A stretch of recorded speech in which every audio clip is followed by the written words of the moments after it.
Do you think that there's going to be something that happens in the next 5 years? Is there going to be a game changer that might help put one of these on top, or will history repeat itself? And what do you think the future of this market kind of looks like? Oh gosh. Well, I mean, I'll say I think the future looks like, I think smartphones are going to become increasingly like a dumb phone, like a Razor. You know, everybody's going to have one. They're all going to do about the same thing. They may not be. I mean, there's going to be the Halo devices, the Wow devices, but I think that those are going to become commonplace. Everybody's going to have one. But then you've got this new frontier, which Lance talked about and I talked about, which is tablets. And in tablets right now, there's a tremendous, it's tremendously unbalanced as far as what's happening. There really isn't competition for Apple.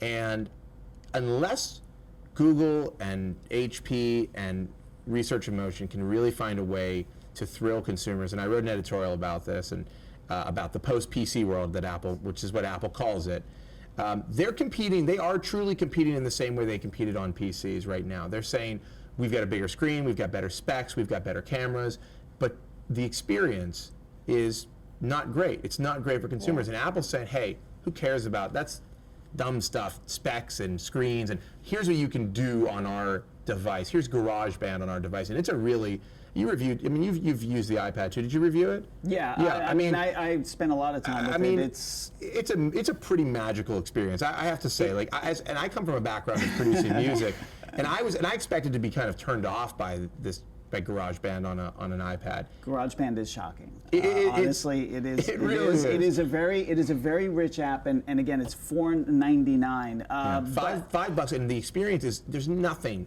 in the realm of any other person, any other company that's making these devices that touches on an experience like that. Right. On the other hand, iMovie is an incredibly dumb movie editing piece of software that they put on the iPad that has so little functionality that it's almost useless. It's better than the Zoom movie editing software, right? Well, I'm just saying that if I can shoot movies, I need to be able to split them. What tablet has the best movie? Split. You can't split. You can't split the movie. You can't. Okay. I'm trying to. In any case, you're totally nerding out. You're totally nerding out on me right now. One other thing that I did want to bring up that relates to the future of these. You know, I think I'm not sure I'd call them that the phones are going to get dumber. In fact, they're going to get.